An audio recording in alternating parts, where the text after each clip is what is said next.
Hi friends आमी Soma सोमाज cooking चैनेले आपनादेर सबाइके स्वागत। आज आमी आपनादेर पाका आम और हाफ कप सुजी दिए खूबई मजादार एकटी नास्ता बानिये देखाबो।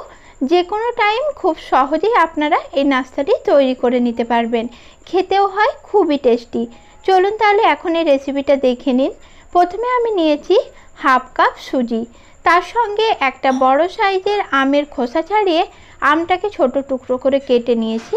এখন আমের টুকরোগুলোকে আমি একটা মিক্সার জারের মধ্যে নিয়ে নিচ্ছি।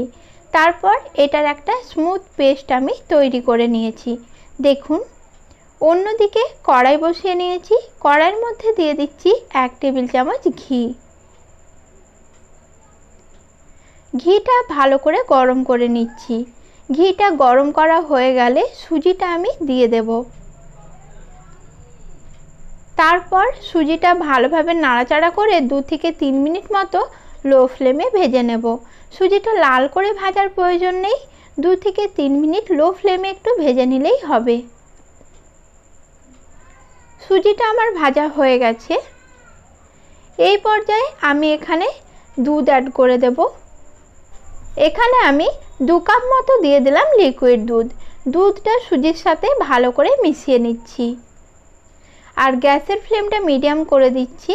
তারপর এইভাবে দুধের সাথে সুজিটা আমি রান্না করে নেব। সুজিটা ক্রমশ ঘন হতে শুরু করেছে, তাই এই পর্যায়ে কন্টিনিউ নাড়াচাড়া করতে থাকতে হবে। আর এই পর্যায়ে দিয়ে দিলাম 3 টেবিল চামচ চিনি।